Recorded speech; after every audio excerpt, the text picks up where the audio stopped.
জান্নাতের রাস্তাগুলি স্বর্ণ দিয়া তৈরি করা, মণিমুক্তা দিয়া তৈরি করা। জান্নাতি সাগরের ভিতরে স্বর্ণের নৌকা থাকবে, বইটা থাকবে না। আল্লাহ পাক রব্বুল আলামিন কোরআনের ভিতরে বলেন, এই জান্নাতে মেহমান তোমাদের জন্য জান্নাতের ভিতরে আমি বিশাল বড় সাগর রেখে দিয়েছি, সুন্দর পার্কিং সিস্টেম করে রেখে দিয়েছি। তোমরা জান্নাতের ভিতরে যখন স্বর্ণের নৌকায় উঠতে চাইবা, সাথে সাথে নৌকাটা কিনারায় এসে হাজির হয়ে যাবে। ওই নৌকার উপরে যখন উঠবা, নৌকার বইটা লাগবে না, নৌকা এমনি এমনি তোমার মনের মতোই নৌকা চলা শুরু করে দিবে। নাইলে মোমেন সুয়ে মোমেন মিশাওয়াত, নাইলে কাফের সুয়ে কাফের মিশাওয়াত। জান্নাতি নৌকায় যখন বান্দা উঠবে, জান্নাতি নৌকা চলা শুরু করে দিবে, উপরের থেকে পাখিগুলি কান বরাবর যাবে আর বলবে, আয় আব্দুল্লাহ, আয় আল্লাহর বান্দা, আমি এই জান্নাতি নহরের স্বচ্ছ পানির স্বচ্ছ মাছগুলি খাই, আমার গোশত অনেক সুস্বাদু, তুমি কি আমারে খাইবা? যদি জান্নাতি মেহমান একবার বলে এই পাখির গোশতটা খাইলেই মনে হয় ভালো হইতো, সাথে সাথে এক পিঠ ভোনা আরেক পিঠ ভাজা হয়ে জান্নাতি প্লেট, জান্নাতি দস্তরখান সহ আপনার আমার সামনে এসে হাজির হয়ে যাবে। আই বন্ধু, এত সুন্দর জান্নাত। ওয়াসিকাল্লাযীনা ইত্তাকাউ রাব্বাহুম ইলাল জান্নাতি যুমারা। আল্লাহ তাআলা বলেন, আই বান্দাগুলি ভুল করো না, কারণ দুনিয়ার জমিনে যদি ভুল করো তোমার অবস্থা খুবই খারাপ হবে। আর যদি তুমি দুনিয়ার জমিনে সামান্য ইমানি পরীক্ষা দিয়া যদি মুমিনের কাতারে, মুসলমান থেকে মুমিনের কাতারে যদি নামটা লেখায় দিতে পারো, ওই জান্নাতে তোমারে যখন নেওয়া হবে, ওই জান্নাতে তোমারে যখন নেওয়া হবে, তখন ওই জান্নাতে তোমার সামনে এবং পিছনে আমি আল্লাহর পক্ষ থেকে হাজার হাজার ফেরেশতারা তোমারে আহলান সাহলান তোমার মিছিল করতে করতে নিয়ে যাবে। একবারে জান্নাত পর্যন্ত যখন যাওয়া হবে, জান্নাতি ফেরেশতা বলবে এই ব্যক্তিকে, তখন এই ফেরেশতারা বলতে থাকবে, তাড়াতাড়ি করে দরজা খুলে দাও, আল্লাহর মেহমান এসেছে, বাহিরে দাঁড়ায় থাকা সম্ভব হবে না। তখন ভিতরের হুরগেলমানরা, যেই হুরগেলমানের কথা কোরআনেও আছে হাদিসেও আছে, এই হুরগেলমানরা তখন শরাব নিয়া বিশাল বড় পাত্র নিয়ে সামনে এসে হাজির হয়ে যাবে। এই হুরগেলমানদের শরীরের ভিতরে 70,000 কাপড় থাকবে, 70,000 পর্দা থাকবে, তারপরও আল্লাহ এত সুন্দরী বানায় রেখে দিয়েছেন যে তাদের শিরার রগ পর্যন্ত দেখা যাবে। আগে যদি জানতাম তোমার জান্নাত এত সুন্দর, আগে যদি জানতাম তোমার জান্নাতের নিয়ামত এত সুন্দর, আগে যদি জানতাম তোমার কবরের ভিতরে এত সুন্দর নিয়ামত দেওয়া হবে, আল্লাহ আমি আরো বেশি আমল করে আসতাম, আল্লাহ আমি আরো বেশি ইবাদত করতাম, আরো সিজদায় পড়ে কান্নাকাটি করতাম। ওগো মালিক, আমি আজকে যা পাইলাম শুকরিয়া, কিন্তু আগে জানলে এর থেকে আরো বেশি ইবাদত করে আসতাম। জান্নাতীরা এইভাবেই আফসোস করতে থাকবে। আয় বন্ধু, জান্নাতের ভিতরে আল্লাহর মেহমান যারা থাকবে, আল্লাহ তাদেরকে সম্মান দিবেন। আর জান্নাতের মেহমান হইতে গেলে দুনিয়ার জমিনে মুমিন ছাড়া জান্নাতি মেহমান হওয়া যাবে। দুনিয়ার জমিনে যদি আল্লাহর কথা যদি না মানি, নবী পয়গম্বর আরাবির কথা যদি না মানি, তাহলে জান্নাতের মেহমান হওয়া যাবে না। আমি জান্নাতের ছোট্ট দুই একটা ঘটনা বলে আজকে শেষ করে দেব। আয় বন্ধু, দুনিয়ার জমিনে তো আপনার আমার গরম লাগে, ঠান্ডা লাগে, কখনো কখনো সুবিধা অসুবিধা হয়। জান্নাতের ভিতরে কোনো রোগ বালাই থাকবে না, জান্নাতের ভিতরে কোনো খারাপ কথা থাকবে না, জান্নাতের ভিতরে কোনো গালি দেওয়া থাকবে না, জান্নাতের ভিতরে কোনো রেশারেশি থাকবে না, জান্নাতের ভিতরে পরিবার কোনো গন্ডগোল হট্টগোল থাকবে না। জান্নাতের ভিতরে শুধু ইল্লা কিলাং সালামা সালামা। জান্নাতের ভিতরে শান্তি আর শান্তি, সালাম আর সালাম, শান্তি আর শান্তি। জান্নাতের ভিতরে হাট বাজার থাকবে, গন্ডগোল থাকবে না, দোকাবাজি থাকবে না, মাল নিয়া 2 নাম্বারই থাকবে না। জান্নাতের ভিতরে দুধের নহর থাকবে, কিন্তু ওই দুধ হবে সব থেকে ভালো, পৃথিবীর জমিনের সব থেকে দামি দুধ থাকবে। এক ফোঁটা পানিও মিশাল দেওয়া থাকবে না, 1-2 কেজি নয়, বিশাল বড় সাগর, দুধের সাগর থাকবে। জান্নাতের ভিতরে মধুর সাগর থাকবে, জান্নাতের ভিতরে শরাবের সাগর থাকবে, জান্নাতের ভিতরে ভিতরে স্বচ্ছ পানির সাগর থাকবে, জান্নাতের ভিতরে যেই সাগরগুলি থাকবে ওই সাগরের ভিতরে স্বর্ণের নৌকা আল্লাহ তাআলা দিয়ে দিবেন। জান্নাতি বান্দাগুলি জান্নাতের ভিতরে যখন হাঁটবেন, আল্লাহ পাক রব্বুল আলামিন বলেন, আমার বান্দাদের জন্য আমি আল্লাহ পাক রব্বুল আলামিন, আমার বান্দীদের জন্য আমি আল্লাহ পাক রব্বুল আলামিন জান্নাতের ভিতরে এমন সুন্দর গাছ তৈরি করে রেখে দিয়েছি, যেই গাছের শিকড়গুলি আসমানের দিকে, আর ফলগুলি প্রত্যেক জান্নাতি বান্দা বান্দির নাকের ডগা বরাবর আমি আল্লাহ রেখে দিয়েছি। কোনো বান্দা যদি বলে, কোনো বান্দি যদি বলে আমি এই ফলটা খাইতে পারলে ভালো হতো, বলতে দেরি আপনার মুখের কাছে দস্তরখান সহ প্লেট সহ আসতে দেরি হবে না। ও বন্ধু, যদি চিন্তা করি আমি এই জান্নাতি ফল চাবায় খাবো না, মুখ দিয়া বলা লাগবে না, অন্তরে অন্তরে যদি চিন্তা করি চাবায় খাবো, চাবায় খাবো না, যদি চিন্তা করি সাথে সাথে জুস হিসাবে আপনার আমার সামনে এসে হাজির হয়ে যাবে। যদি চিন্তা করি আমি এই ফলটা হাঁ করে খাবো না, নিজের থেকে খাবো না, যদি হাঁ করি গালের ভিতরে ফেরেশতাদের পক্ষ থেকে ঢোকায় দেওয়া হবে। আল্লাহু আকবার বলবেন না? আর সামনে অগ্রসর হয়ে জান্নাতি বান্দাগুলি দেখবে জান্নাতের রাস্তাগুলি স্বর্ণ দিয়া তৈরি করা। কি দিয়ে তৈরি করা? স্বর্ণ দিয়া তৈরি করা, মণিমুক্তা দিয়া তৈরি করা।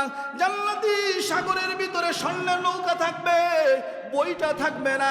আল্লাহ পাক রব্বুল আলামিন কোরআনের ভিতরে বলেন, এই জান্নাতে মেহমান তোমাদের জন্য জান্নাতের ভিতরে আমি বিশাল বড় সাগর রেখে দিয়েছি, সুন্দর পার্কিং সিস্টেম করে রেখে দিয়েছি।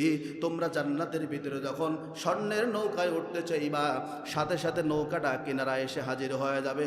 ওই নৌকার উপরে যখন উঠবা, নৌকার বইটা লাগবে না, নৌকা এমনি এমনি তোমার মনের মতোই নৌকা চলা শুরু করে দিবে।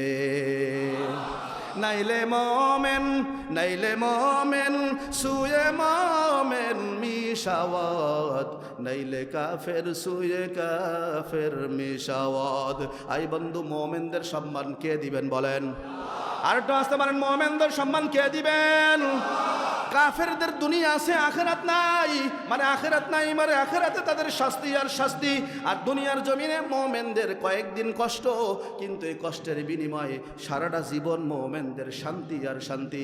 আল্লাহর নবী বলেন, আয় উম্মাত আদ-দুনিয়া সিজনুল মুমিন ওয়া জান্নাতুল লিল কাফির। মোমেনদের জন্য দুনিয়ায় সামান্য কয়েদিখানা, কষ্টের জায়গা। আর কাফের বেঈমান মুশরিকরা দেখো, তারা দুনিয়ার জমিনে শান্তি করে বেড়ায়। তাদের এই অল্প টাইম শান্তি দিয়া সারা জীবনের জন্য অশান্তির ভিতরে তারা পড়ে যাবে। আর আমরা অল্প টাইম অশান্তি এবং পরীক্ষার ভিতরে থাইকা সারা জীবন আল্লাহ শান্তির জন্য আমাদেরকে কবুল করবেন। জান্নাতি নৌকায় যখন বান্দা উঠবে, জান্নাতি নৌকা চলা শুরু করে দিবে, উপরের থেকে পাখিগুলি কান বরাবর যাবে আর বলবে, আয় আব্দুল্লাহ, আয় আল্লাহর বান্দা, আমি এই জান্নাতি নহরের স্বচ্ছ পানির স্বচ্ছ মাছগুলি খাই, আমার গোশত অনেক সুস্বাদু, তুমি কি আমারে খাইবা?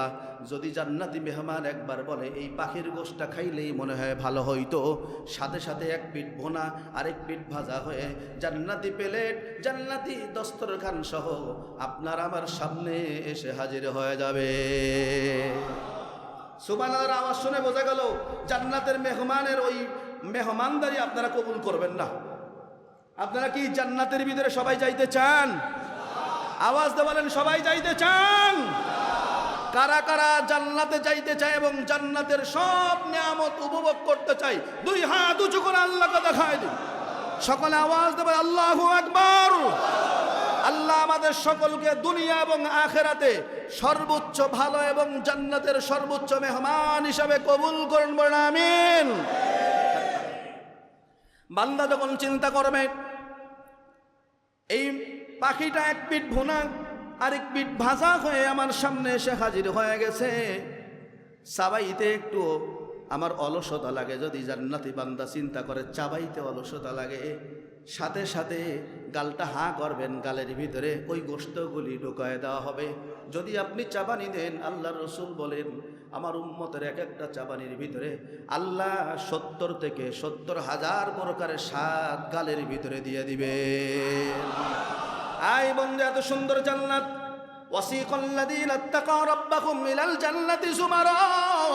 আল্লাহ তাআলা বলেন, আই বান্দাগুলি ভুল করো না, ভুল করো না, কারণ দুনিয়ার জমিনে যদি ভুল করো তোমার অবস্থা খুবই খারাপ হবে। আর যদি তুমি দুনিয়ার জমিনে সামান্য ইমানি পরীক্ষা দিয়া যদি মুমিনের কাতারে, মুসলমান থেকে মুমিনের কাতারে যদি নামটা লেখায় দিতে পারো, ওই জান্নাতে তোমারে যখন নেওয়া হবে, ওই জান্নাতে তোমারে যখন নেওয়া হবে, তখন ওই জান্নাতে তোমার সামনে এবং পিছনে আমি আল্লাহর পক্ষ থেকে হাজার হাজার ফেরেশতারা তোমারে আহলান সাহলান তোমার মিছিল করতে করতে নিয়ে যাবে। একবারে জান্নাত পর্যন্ত যখন যাওয়া হবে, জান্নাতি ফেরেশতা বলবে এই ব্যক্তিকে, তখন এই ফেরেশতারা বলতে থাকবে তাড়াতাড়ি করে দরজা খুলে দাও, আল্লাহর মেহমান এসেছে, বাহিরে দাঁড়ায় থাকা সম্ভব হবে না। তখন ভিতরের হুরগেলমানরা, যেই হুরগেলমানের কথা কোরআনেও আছে হাদিসেও আছে, এই হুরগেলমানরা তখন শরাব নিয়া বিশাল বড় পাত্র নিয়ে সামনে এসে হাজির হয়ে যাবে। এই হুরগেলমানদের শরীরের ভিতরে 70,000 কাপড় থাকবে, 70,000 পর্দা থাকবে, তারপরও আল্লাহ এত সুন্দরী বানায় রেখে দিয়েছেন যে তাদের শিরার রগ পর্যন্ত দেখা যাবে। এই জান্নাতি হুরগেলমানরা জান্নাতি মেহমানের জন্য আল্লাহ বৈধ করে দিয়েছেন। জান্নাতি মেহমানদের তারা এখান থেকে রিসিভ করে নিয়ে জান্নাতের ভিতরে নিয়ে মেহমানদারি করাইতে থাকবে। কি যাইতে রাজি আছি সবাই? যদি যাইতে রাজি থাকি তাহলে আল্লাহ এবং রসুল যেটা বলেছেন ওটাই আপনাকে আমাকে করতে হবে। কি কথা ঠিক আছে না? আল্লাহ এবং রসুল যেটা বলে নাই সেটা আবেগের সাথে ওই আছে না, অনেকে বউরে, অনেকেই বলে আবেগের সাথে বউরে বলে তোমারে আমি এত ভালোবাসি জানো, আমার মায়ের মতো তোমারে ভালোবাসি। কামটা তো সারছে হয়নি। বউরে কি আবেগের সাথে বিবেক হারায়া অনেকেই আছে পরে মাসালা জিজ্ঞেস করতে আসে, কে আমার বউরে তো আমি ভালোবাসি এই কথা বলে ফেলাইছি, কেন আপনি মারে কি বিবাহ করা যায় আছে? তা আবেগের সাথে এমন কিছু করা যাবে না যেইটা করার কারণে আল্লাহ এবং রসুল তার উপরে রাগান্বিত হয়ে যান। কি কথা ঠিক আছে না? কোরআনের ভিতরে আছে। আমি কি কোরআনের কথা বলতে অসুবিধা আছে? কোরআনের কথা আপনাদের শুনতে অসুবিধা আছে? সবাই বলেন অসুবিধা আছে? তো কোরআনের ভিতরে আছে তোমরা নেশা করিও না, যেই জিনিস খাইলে নেশা হয় এই জিনিস তোমরা ধারে কাছেও আইনো না, কারণ এই জিনিস অপবিত্র। এই জিনিস খেয়া তোমরা নামাজের ধারে কাছেও আইসো না, নামাজের ধারে কাছেও আইসো না। এখন আমাদের দেশে অনেকে নাম দিয়ে দিছে এই জিনিসের সিদ্ধি। এই জিনিসের কোরআন হাদিসের কোনো ভাষা তো এটা নাই। আপনি এটা কোথায় পাইলেন? আল্লাহ মাফ করো, যেটা কোরআন হাদিসে নাই, যেটা নবী পছন্দ করেন না, যেটা আল্লাহ পছন্দ করে না, আমি যদি মুসলমান ইমানদার হই তাহলে আমাকেও এটা ঘৃণা করতে হবে। ঠিক কিনা বলেন? আর যদি আমি মুসলমান ইমানদার না হই, সবাই নামাজ পড়ে আমিও নামাজ পড়ি, সবাই রোজা রাখে আমিও রোজা রাখি, সবাই ইবাদত করে আমিও ইবাদত করি, এই ঠেলার মধ্যে যদি আপনি থাকেন, আপনি ঠেলার ভিতরে জাহান্নামে চলে যাবেন, ঠেলার ভিতরে জান্নাতে যাইতে পারবেন না। কারণ আল্লাহ নিজেই বলেছেন এই তুমি প্রকৃত ইমানদার হও, আমাদের সকলকে বলেছেন প্রকৃত ইমানদার হও। আরেকটা আয়াতের ভিতরে আল্লাহ বলেছেন ওমা আতাকুমুর রাসূলু ফাখুযু ওমা নাহাকুম আনহু ফান্তাহু। এই পৃথিবীর মানুষগুলি শুনে রাখো, আমার নবী যেটা পছন্দ করে তোমরাও সেটা পছন্দ করো, আমার নবী যেটা অপছন্দ করে তোমরাও সেটা অপছন্দ করো। এখন আমার নবী যেটা পছন্দ করে কোনটা কোনটা আমাদের জানতে হবে, আমার নবী যেটা অপছন্দ করে সেটাও আমাদেরকে জানতে হবে। যেটা পছন্দ করে সেটা জীবন দিয়ে হলেও আমল করতে হবে, যেটা অপছন্দ করে জীবন দিয়ে হলেও সেটাকে ঘৃণা করতে হবে। রাজি আছি সবাই? সবাই রাজি আছি ইনশাআল্লাহ? এক নম্বরে রাজি হওয়ার শর্ত হলো, অনেকে আমারে বলে থাকে হুজুর ওয়াদা করায়, কিছু করার নাই, আপনি জান্নাতে যাইবেন তখন আপনি আমার কথা মনে পড়বে যে আমি আপনারে ওয়াদা করাইছি, এই কারণে হলেও আপনি নামাজ পড়েছেন, এই কারণে হলেও আপনি মিথ্যা কথা বন্ধ করে দিয়েছেন, এই কারণে হলেও আপনি হারাম পথ ছেড়ে দিয়েছেন, তাহলে এটা আপনার লাভের জন্য আমি ডাক্তার হিসেবে আমি আপনাকে পরামর্শ দিয়েছি। ঠিক কিনা বলেন? কে কে আছে আজ থেকে গুনাহের কাজ ছেড়ে দেব, 5 ওয়াক্ত নামাজ আদায় করব? কে কে আছে? 2 হাত উঁচু করে আল্লাহকে দেখায় দিই, আওয়াজ দে বলি সবাই 5 ওয়াক্ত নামাজ পড়বো ইনশাআল্লাহ। আওয়াজ কিন্তু কমে গেছে, সবাই 5 ওয়াক্ত নামাজ পড়বো ইনশাআল্লাহ, গুনাহের কাজ ছেড়ে দেব ইনশাআল্লাহ, আল্লাহ আমাদের সকলকে 5 ওয়াক্ত ঈমানদার নামাজি বান্দা হিসেবে কবুল করুন। সমস্ত গোনাহ থেকে যেন আমরা আলাদা হয়ে আল্লাহ এবং রসুলের খাঁটি মেহমান হইতে পারি। আল্লাহ আমাদের সকলকে সেই তৌফিক দান করুন। সকল বলেন আমিন। হাত নামাই। সর্বশেষ আপনারা, আমি কি চাই না যে আল্লাহ দোয়া কবুল করুক? কি বলেন? আমি কি চাই না যে আল্লাহ তাআলা আপনাকে আমার দোয়া কবুল করুক, আল্লাহর রাস্তার জন্য কবুল করুক? চাই কি চাই না? যদি চেয়ে থাকি তাহলে সাদাকার বিকল্প নাই, দানের বিকল্প নাই। কারণ আল্লাহ তাআলা নিজেই বলেছেন, ওয়ানফিকু মিম্মা রাযাকনাকুম মিন ক্বাবল আইয়াতিয়া আহাদাকুমুল মাউত ফায়াকুলা রাব্বি লাউলা আখখারতানি ইলা আজালিন করিব ফাআসাদদাকা ওয়া আকুম মিনাস সালিহিন। সূরা মুনাফিকুনের একবার লাস্টের আয়াতের আগের আয়াত। আল্লাহ তাআলা বলেন, এই পৃথিবীর মানুষগুলি, ওয়ানফিকু মিম্মা রাযাকনাকুম মিন ক্বাবল, তোমাদের মউত আসার আগে তোমাদেরকে যে রিজিক আমি আল্লাহ দান করেছি সেখান থেকে আমি আল্লাহর রাস্তায় ব্যয় করো। কে বলেছেন? আল্লাহ। আর তো আসতে পারেন, কে বলেছেন? যদি আমি আল্লাহর কথা না শুনি আল্লাহ খুশি হবেন? আওয়াজ কমে গেছে। আল্লাহ খুশি হবেন? খুশি হবেন না। একটা জিনিস আমি চিন্তা করি, হাজার হাজার কোটি টাকার মালিক 500 টাকার কাফনের কাপড় ছাড়া আর কিছুই জোটে না। এই আপনার আমার আজকের দান, আজকের ইবাদত, এটাই আপনার আমার কাজে লাগবে। আর দুনিয়ার জমিনে যা যা আমরা দেখছি সব আল্লাহর দেওয়া জমিন, আল্লাহর দেওয়া সম্পদ। মরণের সময় কিছুই নিয়ে আসি নাই, কিছুই নিয়ে যাব না। সব দুনিয়ায় আইসা পাইছি, দুনিয়ায় রেখে যাইতে হবে।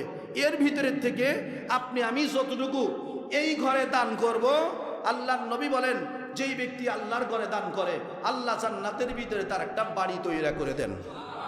সুবহানাল্লাহর আওয়াজ একটু আস্তে হয়ে গেল না? আমরা সবাই জান্নাতের ভিতরে তো বাড়ি চাই।